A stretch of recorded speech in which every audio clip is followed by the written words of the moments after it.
말씀 우리 구약성경 잠언 3장 5절과 6절 함께 찾아보겠습니다. 구약성경 잠언 3장 5절 6절 구약성경 913페이지 잠언 3장 5절 6절 말씀을 찾아봅니다. 913페이지요. 같이 한 목소리를 함께 읽어보겠습니다. 너는 마음을 다하여 여호와를 신뢰하고 내 명철을 의지하지 말라. 너는 목사의 인정하라. 그리하면 내 길을 지도하시리라. 아멘. 자, 우리 고개를 드시고 그래서 의자를 편하게 함께 앉으시고 말씀을 듣기를 바랍니다. 30분 이렇게 주님 앞에 나와서 즐거움과 기쁨으로 찬양을 드리고 하나님의 그 존귀하심을 우리가 높여드릴 그런 예배를 드렸는데 여러분 주님의 임재를 느끼시나요? 읽으면서 또 나머지는 매하게 뭐 하는지 큰일입니다. 큰일입니다. 예배는 감격이에요. 감사해요. 감동이에요.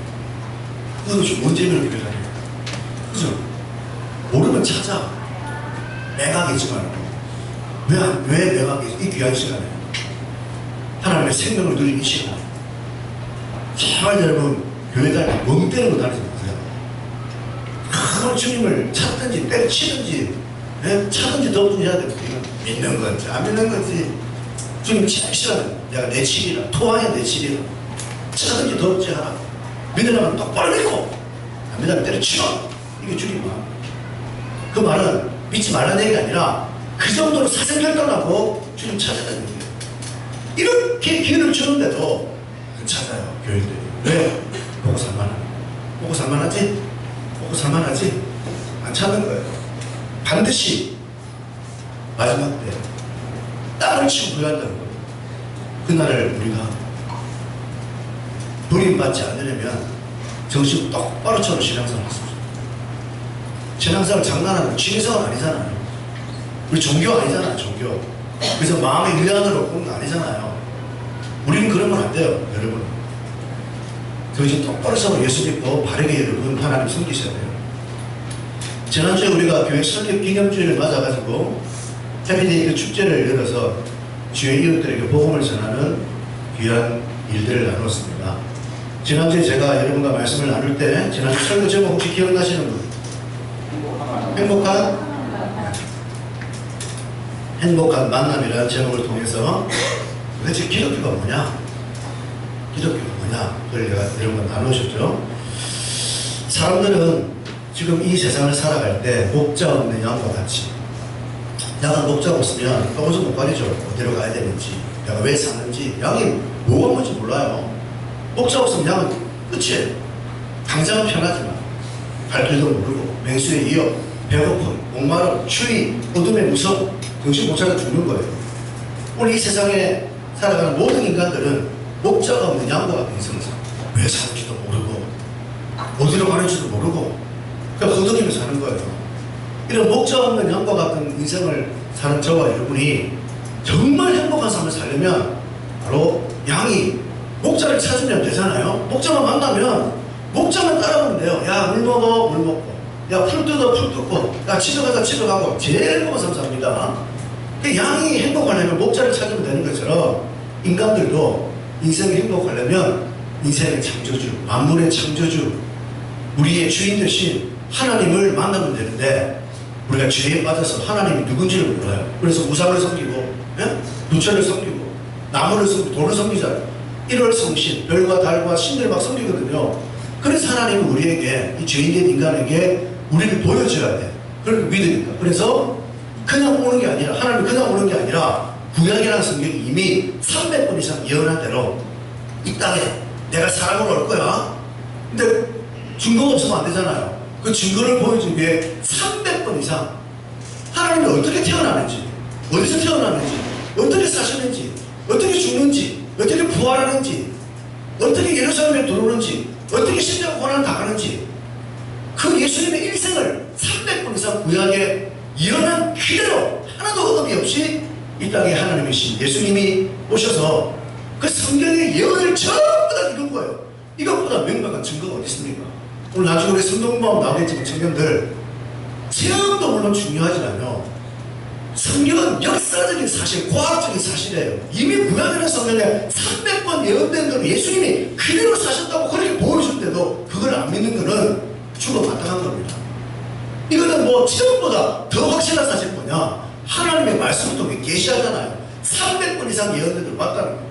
이 예수님을 여러분이 내 인생의 이제 주인으로 모시고 목자 없는 양처럼 사는 것이 아니라 목자를 따라가는 양처럼 예수님과 함께 사는 게 기독교 신앙이에요. 아시겠어요? 얼마나 좋습니까? 그래서 우리 예배드리고 감격하는 거예요. 은혜가 주여은혜. 이런 감격하는 사람은 고민하셔야 돼요. 왜? 목자 없는 양이니까. 감격할 게 있나? 감사할 게 있나? 아무것도 없죠? 목자가 없는 건 안 되는 거예요.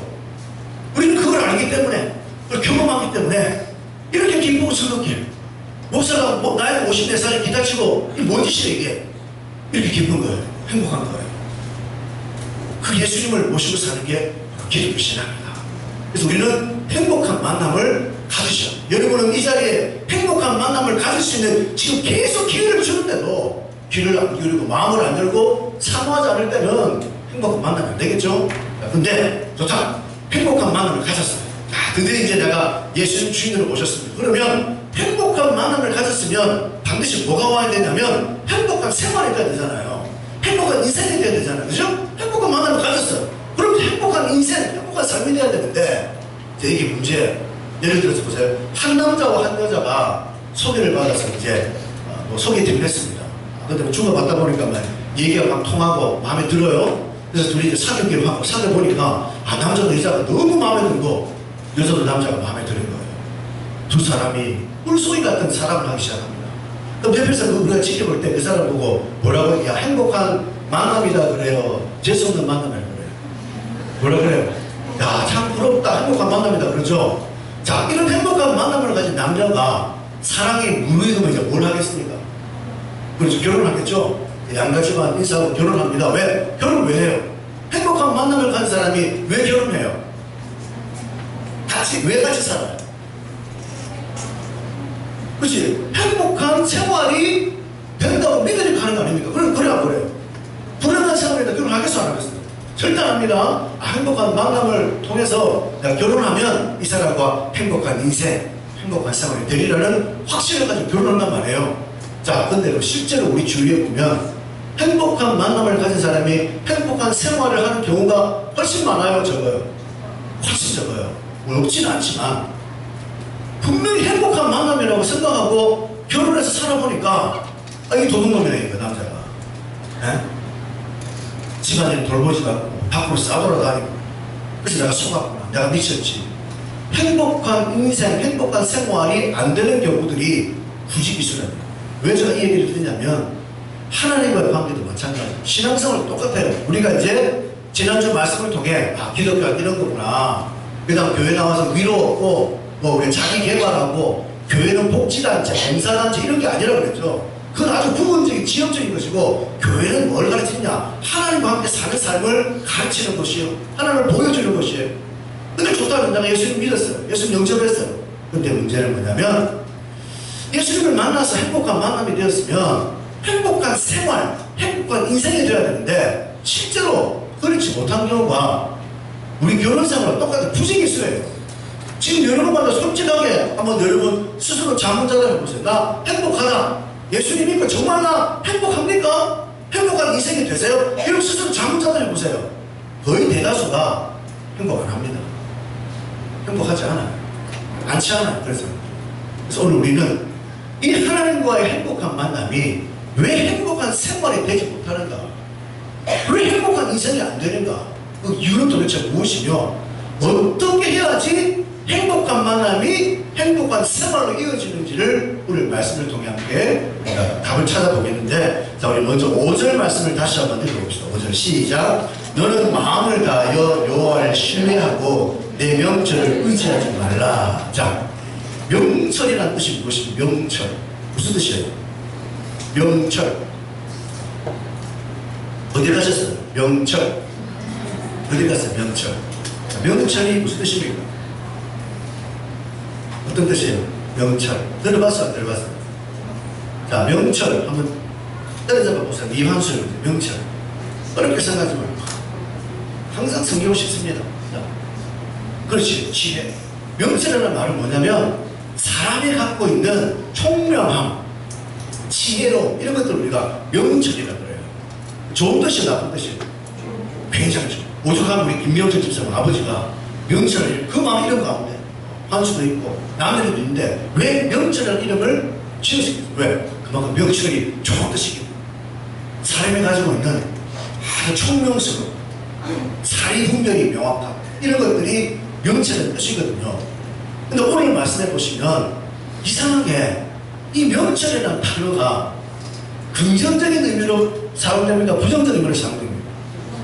네? 부정적 의미죠. 명철을 뭐 하지 말라고요? 의지하지 말라요. 이래 주잖아요. 의지하지 말라. 네 명철을 의지하지 말라. 아, 기가 막힌 성경이 그죠? 절대 의지하지 말라. 의지하지 말라. 부정적인 의미로 사용됩니다. 근데 뿐만 아니라 앞에 나와 있는 여호와를 신뢰하라는 말하고 대조를 이루잖아요.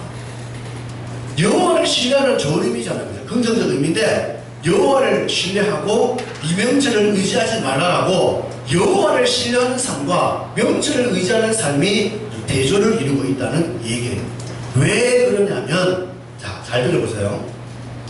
자, 우리가 하나님을 믿기 시작했어요. 하나님을 주인으로 모시고 하나님과 함께 신앙으로 내가 살아가겠다. 이게 신앙생활이거든요. 신앙생활이라는 말은 신앙 따로 생활 따로 교회 따로 세상 따로가 아니라 이제는 내 모든 인생 전체를 하나님 주인으로 아버지로 모시고 믿음으로 살아가겠다는 게 신앙생활입니다. 그러면 저와 오늘 말씀처럼 전적으로 여러분은 하나님을 우선적으로 신뢰하는 삶을 의지하고 그분의 뜻을 따라 살아가는 삶을 살아가야 되는데 이상하게 우리가 믿어도 신앙생활 해보면 자꾸 어떤 일이 생기냐면요, 내가 먼저 나와요.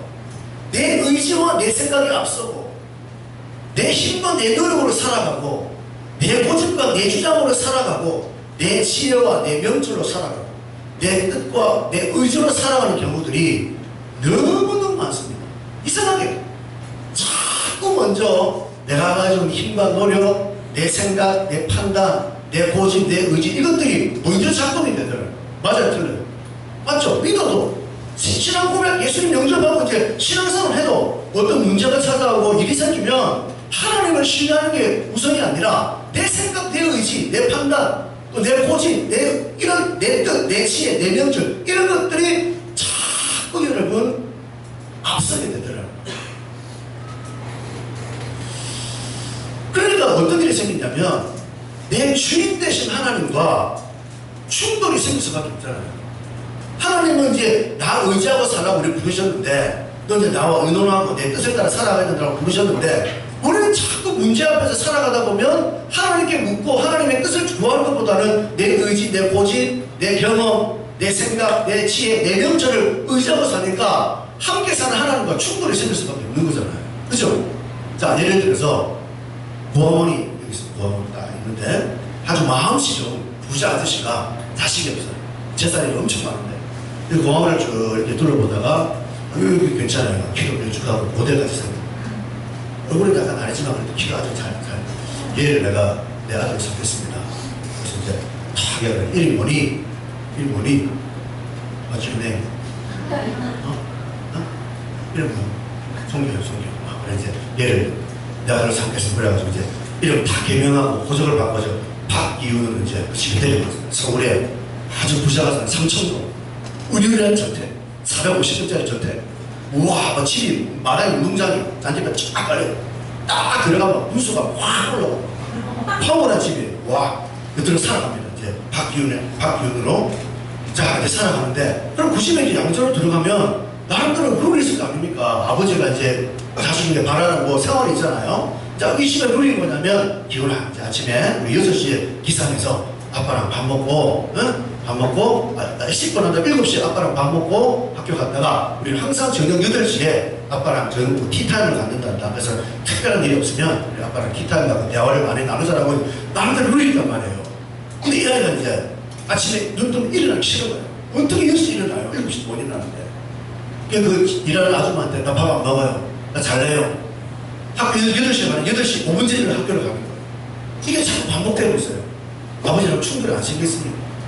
아버지는 이 아이와 저녁에 식사를 같이 하고 티타임을 나누면서 이제 서로 잘 모르니까 서로 알아가는 시간을 갖고 싶은데 얘는 맨날 그냥 PC방 가서 게임하고 놀다 와요. 9시 10시에 들어와. 그러면 아버지가 한두 번은 그냥 이해하지만 이게 내 자식인지 남의 자식인지 뭔지 모르잖아요. 그러니까 이 아버지와 이제 충돌이 생길 수밖에 없잖아요. 이거예요. 저와 여러분이 예수님을 영접하고 신앙생활을 한단 말이에요. 신앙생활을 하는데 우리가 살아가는 방식이 뭐냐면 하나님의 방식으로 사는 것이 아니라 자꾸 내 고집, 내 생각, 내 주장, 내 생각, 내 지혜, 내 명체를 의지하고 사니까 처음에는 하나님이 기다려주시고 바라보시지만 계속 그런 것들이 우리 속에 먼저 자꾸 이게 여러분 누구나 똑같아요. 우리 안에는 하나님을 떠나고 싶은 악한 본성이 있는 거야. 원죄가.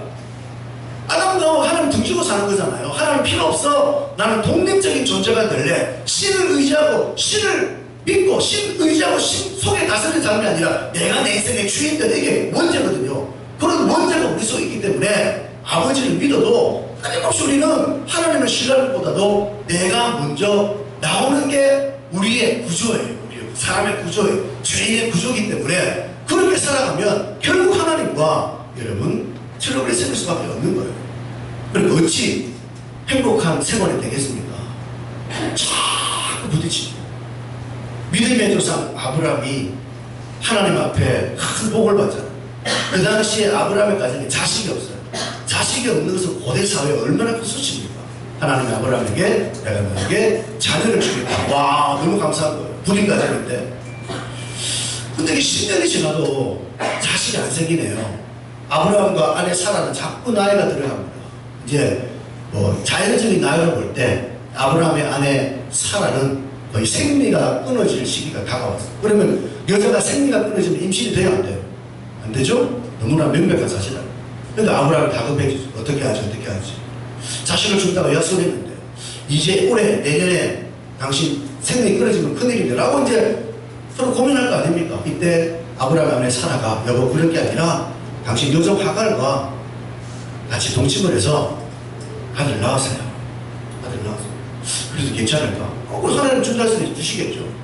그러니까 이제 사라가 상하해가지고 아브라함이 여종 하갈과 동침을 해서 떡두꺼비로 아들을 낳습니다. 딸이 아니고 또 그 아들이 바로 이스마엘이죠. 아람의 족속이죠. 이스마엘이 태어났어요. 그러면 이제 가장 행복할 줄 알았죠. 왜? 하나님의 약속을 이루었습니다. 그런데 이날부터 드디어 아브라함의 가정에 풍비 박살은 왜? 여종 하갈이 종주제에 자식을 딱 낳고 나니까 형님 사라 나가시오. 형 자식 없잖아. 형님은 애도 없잖아요. 나가요. 하갈이 주인으로 사는 거예요. 그런 일이 안 생겼습니까? 하갈은 종이지만 아브라함은 자식을 낳았어요. 그대로 이어가요. 사라는 첫 번째부터 자식이 없어요. 이때부터 아브라함은 사라와 하갈 사이에 샌드위치가 돼가지고 말라 죽는 거예요. 지옥입니다. 지옥. 그게 지옥이에요. 왜 지옥이에요? 오늘 하나님 말씀대로 여호와를 신뢰 안 하고 자기 명철, 자기들의 생각, 자기들의 계획, 자기들의 뜻으로 그걸 이루어왔기 때문에 아브라함이 믿음의 조상입니다. 완전히 뭐 생지옥이에요. 생지옥. 나중에 이스마엘이 진짜 나중에 하나님이 이제 이삭을 주거든요. 이삭이 또 이스마엘이가 얼마나 핍박을 받는지 14살 차이나 형이 막 바로 차고 막 빼앗고 막 얼마나 한대를 당하는지. 그래서 결국 나가잖아요. 떠나보내잖아요. 얼마나 불행한 가정입니다. 왜? 하나님의 신뢰를 갖지 못하고 자기 생각, 자기 계획으로 살 때 이런 재앙이 아브라함의 삶 속에 온다는 거예요. 왜 하나님이 아브라함에게 자식을 안 줍니까? 하나님의 계획은 사라가 지금 생리를 하는데 애를 낳으면 하나님의 은혜가 아니잖아요. 아니 부인 가정이라도 지금 생리하고 있는데 애를 낳으면 사람들이 볼 때 야 하나님은 은혜다 하겠습니까? 아 이제 뭐 자연적으로 낳았나 보다. 하나님의 계획은 아브라함의 아내 사라 생리가 완전히 끝나야지 이제 애를 자연적으로 낳을 수 없어요. 과학적으로. 이럴 때 하나님은 하나님의 손길로 자식을 주려고 기다렸는데 그런 하나님의 섭리를 아브라함과 사라는 전혀 묻지 못했죠. 묻지도 않았죠. 그래서 결국 여러분 이런 우가 이 가정 속에 찾아오게 된 것입니다. 오늘도 저와 여러분이 인생을 살아갈 때요, 내게 어떤 문제와 고난이 찾아왔어요. 또는 문제와 고난이 딱 찾아오면 거의 대부분 교인들도 하나님을 절대 먼저 안 찾습니다. 하나님을 안 찾아요. 죽도록 연단 받아봐야 이제 비로소 그게 나오지, 처음부터 하나님 찾는 사람 아무도 없어. 어떻게 하느냐? 딱 세 가지가 없어. 일단 내 힘과 내 노력으로 해결을 해. 네? 내 힘과 내 노력, 내 지식, 내 경험 막 해결합니다. 안 되잖아요. 두 번째, 주위의 사람의 도움을 얻어요. 친구 만나가지고. 기도는 절대 안 하고 친구 만나가지고. 성대 오늘 좀 만날 수 있겠니? 왜? 내가 좀 할 얘기가 있어. 무슨 얘기인데? 만나서 얘기할게. 얘기합니다. 네? 미학생들 친구 전화해가지고, 야, 내가 무슨 고민이 있다. 무슨 고민이 있다. 근데 계속 한 4시간 얘기합니다. 그래서 끊을 때 나중에 자세한 얘기 나서 만나서 얘기하지. 또 얘기하고. 늘 사람의 의지, 화소냐, 도움 요청, 세상 방식, 세상 경험, 세상적인 심지어는 편법과 불법을 저지르면서 이 문제를 해결하는 거죠. 세 번째가 뭐냐? 그것도 이제 안 될 때, 이것도 저것도 안 될 때, 그제서야 뭐 종교적 기도든 복음적 기도든 그제서야 이제 하나님께 나온단 말이에요. 하나님은 삼순이라, 이것도 삼순. 지난 프로그램 때 제가 그랬죠. 우리는 항상 하나님이 삼순이야. 인생에 내가 하고 싶은 거 먼저예요. 내가 해야 되는 거 두 번째예요. 세 번째 하나님. 안 되는 거예요, 그게. 고난에 대응하는 방식도 똑같습니다. 하나님은 항상 삼순. 그렇게 하나님께서 설교시간을 통해, 큐티를 통해, 믿음의 교제를 통해 기도하라, 나오라 하는데도 역사는 사명되고 안 나온다니까요, 교인들이.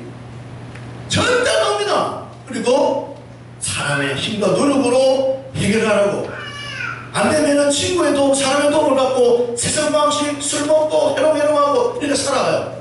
도저히 이제는 이리 치고 저리 치고 진짜 안 될 때 그제서야 천부의 의지 없어서 손들고 옵니다. 이렇게 해만 해도 다행이지만 이게 얼마나 비참한 삶이에요. 이게 어린아이 신앙이야. 이런 삶을 살면 안 되잖아요.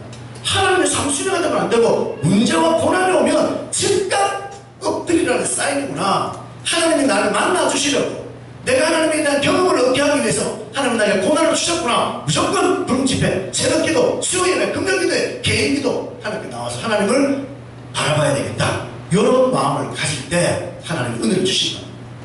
오늘 여러분, 우리 다시 한번 이 말씀을 통해 사람이 먼저 자신을 의지하고 사는 것은 하나님과의 불화를 불러옵니다. 그래서 행복한 만남이, 행복한 인생, 행복한 생활이 절대 될 수 없다는 사실을 분명히 알고, 이제는 절대 여러분의 명철을 먼저 의지하지 마시고 여호와를 신뢰할 때 하나님의 도우심을 입고 살아가는 저와 여러분이 되셔야 돼요. 그러면 이제 중요한 것은, 좋다, 내 명철을 내려놓겠다, 여호와를 신뢰하고 도움을 입으라 그랬는데 하나님의 도우심을 입고 사는 길이 도대체 뭐냐? 그 답이 오늘 6절 말씀에 소상하게 기록이 되어 있죠. 6절 읽어봅시다. 시작. 너는 범사에 그를 인정하라. 그리하면 내 길을 지도하시리라. 자, 우리가 살아가면서 생활 속에 하나님이라는 분의 도우심을 입는 정도가 그냥 뭐 기도 응답 하나 받는 게 아니라 하나님이 내 길을 지도해 주세요. 인도해 주세요. 내가 가는 길을 전부 다 예배해 주십니다. 얼마나 놀랍습니까?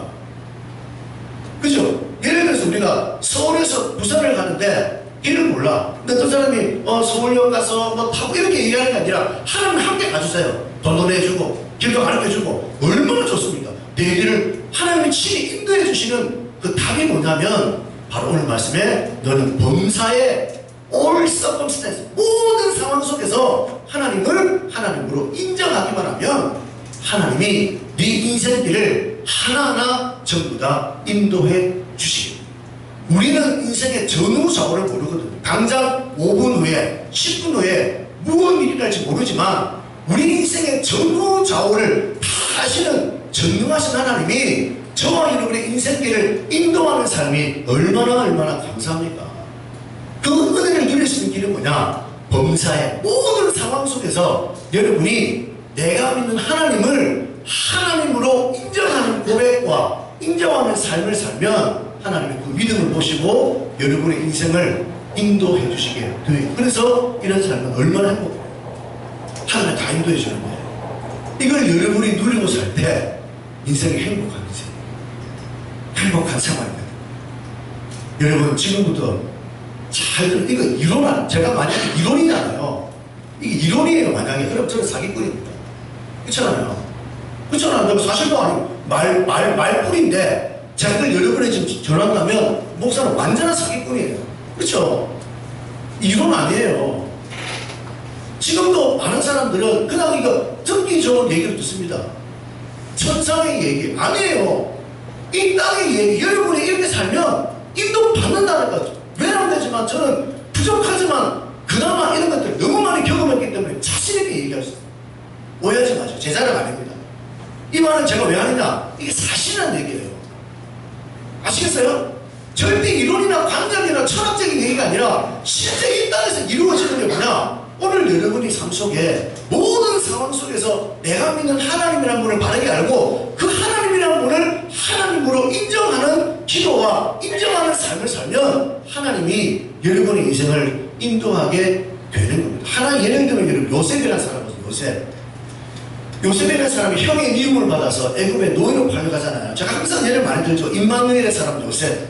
17세 때 우리 중학교, 고등학교 요 나이 때 세민이 전화할 때 머나먼 애굽으로 이집트로 노예로 팔려갔어요. 노예는 그 당시에 인권이 없죠. 말만 하는 짐승이에요. 그 요셉이 얼마나 처지가 절망적이고 괴롭겠습니까? 그 어린 나이에 말도 안 통하는 이방 나라에 잡혀가서 평생을 노예로 살아야 되는 거예요. 근데 요셉이 그 애굽 땅에 이집트에 잡혀가서 거기서 뭘 발견했냐면, 야, 이 머나먼 이집트에 하나님이라는 분이 진짜 정말 나와 함께 하신 거, 그걸 깨닫게 되는 거예요.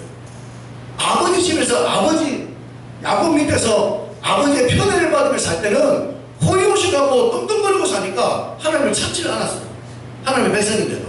근데 이제 아버지와 헤어지고 형들의 미움을 받아 죽을 고비를 넘기고 이집트 땅에 노예로 갔을 때 그 가장 인생의 바닥에서 여호와 하나님이 나와 함께 한다는 사실을 요셉이 깨닫게 됐을 때, 그때부터 요셉은 자기 인생을 원망하고 한탄하는 게 아니라 하나님과 함께하는 삶이 시작이 됩니다. 그래서 요셉은 그때부터 항상 뭘 고백하느냐, 어떤 어려움이 와도 하나님 함께 하시니까 나 힘들어하지 않을 거예요. 왜? 하나님 함께 하시니까. 그런 모습으로 살아가니까 그 요셉의 주인, 요셉을 돈 주고 산 보디발이란 애굽의 왕의 경호대장인데, 이 보디발의 주인이거든요. 보디발이 수많은 종이 있는데 요셉은 다른 거야. 너무 크다네요. 요셉 다른 거야. 얘는 절대 부정적인 얘기, 힘들어가 어렵다 못한다 얘기 안 하고 맡기면 다 되는 거예요. 그래서 나중에 뭐라고 고백하냐면, 보디발이 요셉을 볼 때 너의 하나님을 보디발이 인정할 정도로 요셉은 모든 상황 속에서 하나님이 함께 하십니다, 제가 하겠습니다, 할 수 있습니다 라는 믿음의 고백과 믿음의 순종을 살아갈 때 요셉은 노예로 잡혀갔지만 얼마 가지 않아 그 보디발의 집의 2인자, 가정총무, 모든 집안의 것들을 관리하고 노예를 다스리고 재산을 관리하는 2인자 가정총무가 되잖아요. 배워지잖아요. 누가 꿈을 꿨겠습니까? 비전을 가졌겠어요? 없어요. 그냥 하나님과 함께 사는 삶을 나타낼 때, 어떤 상황을 하나님 인정할 때 그 집안이 2인자가 되잖아요. 근데 애가 말끔해진 거예요. 키가 안 나가고 얼굴이 준수한 우리 주율이처럼 생긴 요셉. 너의 별명은 이제 요셉. 요셉 키. 자, 그런데 또 이 보디발의 아내가 쟤를 이제 호시탐탐 기회를 누르고, 왜? 이방인인데 외국에서 온 애인데 인물이 좋거든요. 잘생긴, 키는 좀 아담하지만 인물이 보통이 아니야. 그 노예상이 아니야. 얼굴이 아주 부자상이, 아주 귀티가 줄줄 럭셔리해. 그래서 보디발 아내가 남편 없을 때, 헤이 come here, 나와 침대로 가자, 공침하자. 요셉이 그 아내의 유혹 앞에 어찌 안 흔들리겠습니까? 기득이 왕성한 10대 청년인데 얼마나 외롭겠어요. 아무도 안 살았는데, 집에 아무도 보는 사람 없어. 그 보디발 아내가 경호대장의 사모님인데 얼마나 좋은 화장품을 쓰고 야한 옷을 입고 유혹하겠어요. 그 넘어가지 않은 사람이 여기 누가 있겠습니까? 성일봐 벌써부터 와 집을 치주는. 그런데 이러면 요셉은 어떻게 해요? 내가 어떻게 하나님 앞에 죄를 짓겠습니까? 하고 뿌리치고 나오잖아. 그때 자존심 상한 이 보디발의 아내가 요셉이 나가면서 겉옷을 모르고 흘려놓고 나왔는데 그 겉옷을 들고 외치기를 저 여인이 나를 겁탈하고 했다. 누구 없느냐?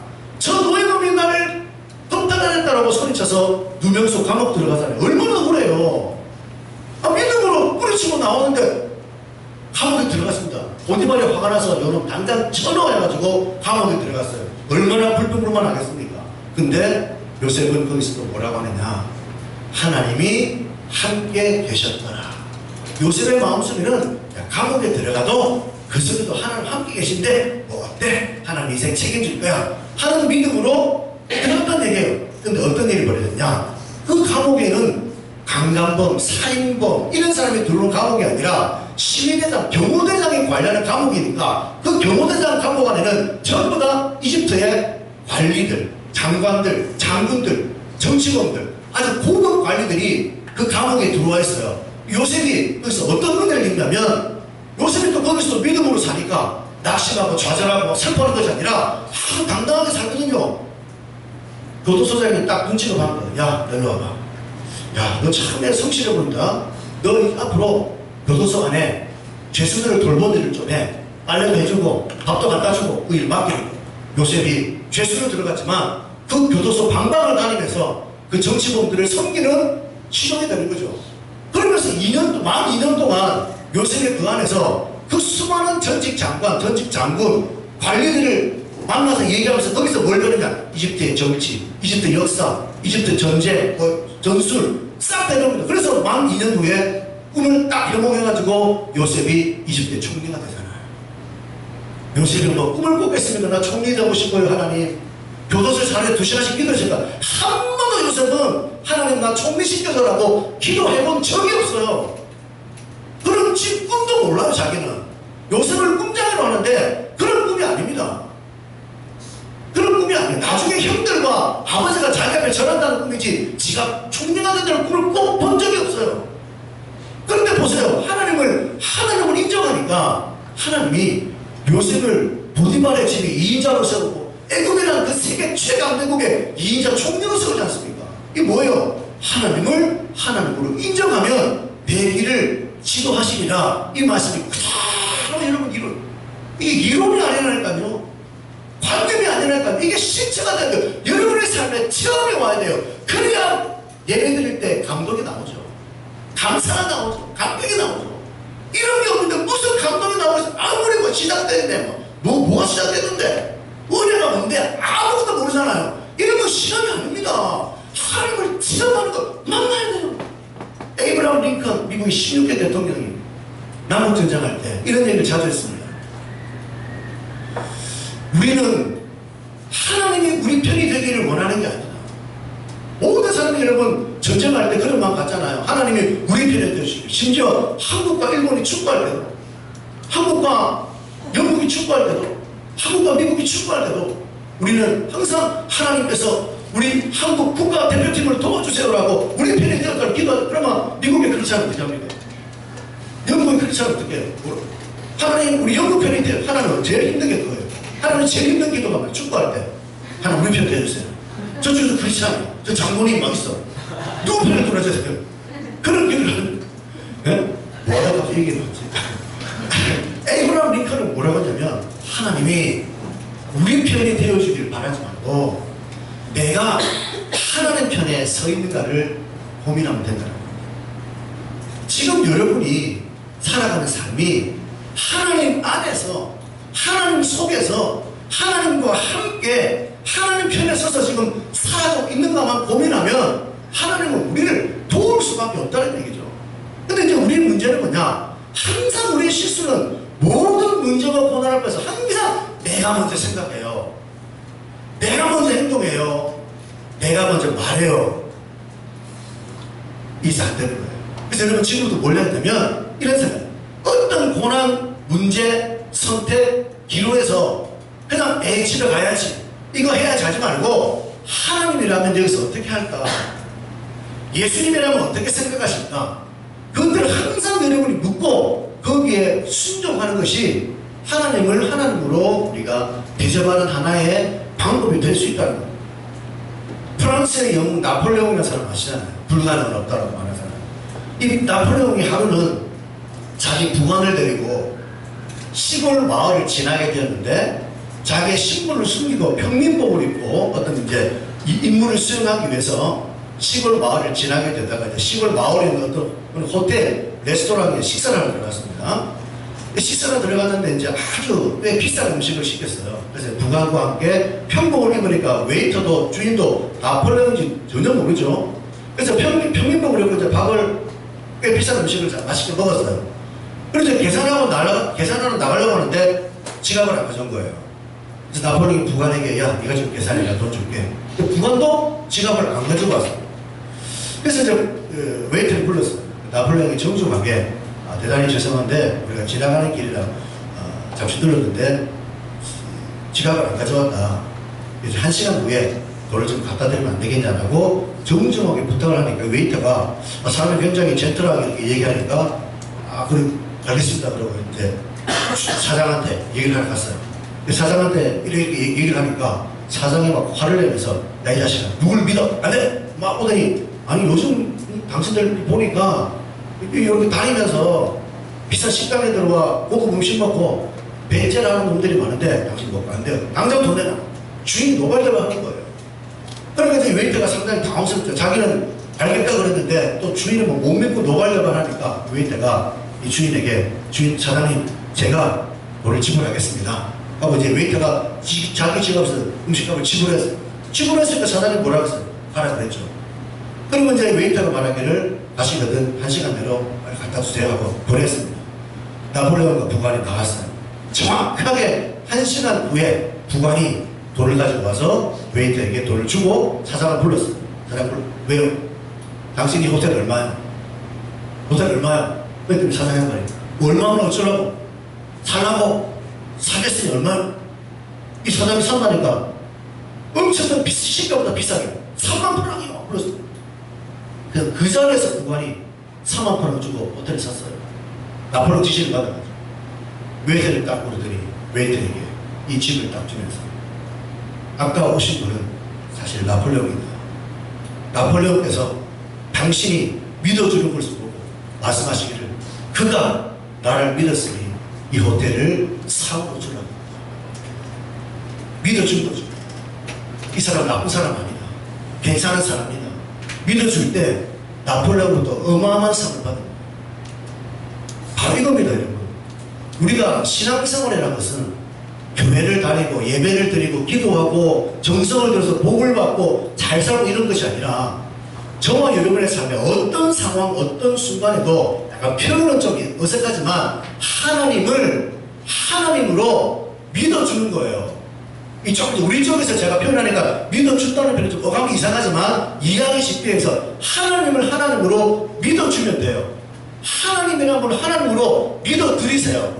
고난 앞에서, 돈 문제 앞에서, 이성 문제 앞에서, 어떤 선택 앞에서 항상 여러분들이 하나님으로 믿어드리면 하늘에서 하나님이 여러분의 그 믿어드리는 모습을 볼 때 넌 됐다, 너 나를 인정하는구나, 하나님이 우리 삶을 지도하게 되는 겁니다. 요셉도 그 노예 자리에서, 그 죄수의 자리에서 하나님이라는 분이 나와 함께 하시니 괜찮아요. 하나님께 맡겨드려요. 주님이 책임질 거잖아요.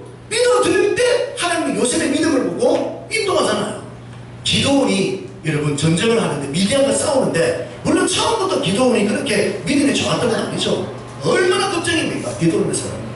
미디안의 공격과 괴롭힘 속에서 이 기도원이 얼마나 걱정이냐면 하도 미디안 족속이 쳐들어와가지고 농사만 지어놓으면 다 뺏어가니까 이 기도원은 숨어서 포도주 틀에 숨어서 여러분 타작을 할 정도로 겁이 많은 청년이었는데 하나님이 기도원을 불러가지고 믿음의 사람으로 키우잖아요. 나중에 어떤 일까지 합니까? 300명을 데리고 미디안 족속 13만 5천 명과 전쟁을 하는 거예요. 근데 전쟁하러 나갈 때 300명의 특수전단, 우리나라 같으면 UDT, 해병대 이런 특수부대가 아니라 그냥 일반 군인 300명. 근데 이들이 가지고 나는 무기가 무슨 뭐 레이저 총 이런 건 몰라도 가지고 나는 무기가 뭐냐? 나팔, 항아리, 횃불, 그 전쟁하러 나가는 놈들이 300명이 나가는데 14만 5천 명과 싸우는데 그들 손에 들리는 것도 레이더 총 이런 게 아니라 항아리 들고 나가요. 나팔 들고 나가요. 횃불 들고 나가요. 뭐 장난합니까? 근데 여러분, 기도는 순종해야 안 해요? 하잖아요. 왜? 하나님이 나와 함께 한다는 사실을 믿기 때문에. 그 하나님이라는 분은 그냥 막연한 신이 아니라 온 우주 만물의 창조주, 인생의 주인, 예? 그 전지전능하신 하나님이 나와 함께 한다는 사실이 믿어지기 때문에 순종하고 나가니까 어떤 일이 벌어져요?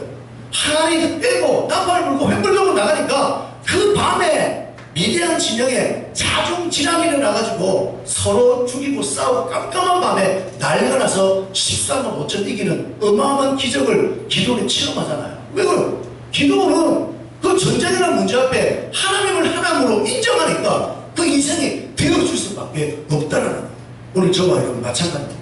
오늘 우리도 행복한 만남을 가졌으면 행복한 생활이 되어야 되는데 사실상 너무나 많은 분들의 인생에 행복한 생활이 안 돼요. 마치 결혼 생활처럼 꿈과 현실이 너무 다른 거예요. 나는 행복한 만남을 통해 잘 될 것 같은데 왜 내가 안 되느냐? 그 이유는 바로 이겁니다. 우리는 하나님을 전적으로 신뢰하고 하나님 우선의 삶을 사는 것이 아니라 자꾸 내 고집, 내 의지, 내 생각, 내 뜻대로 일씩 먼저 나오기 때문에 자꾸 불화가 생기고 그게 안 되는 거거든요. 근데 오늘 여러분 말씀을 통해 이제 내가 절대 앞서지 말고 먼저 말하지 말고 먼저 행동하지 말고 철저히 하나님을 먼저 엎드려 기도하고 하나님을 신뢰하고 모든 상황 속에 하나님이 하나님 되도록 하자.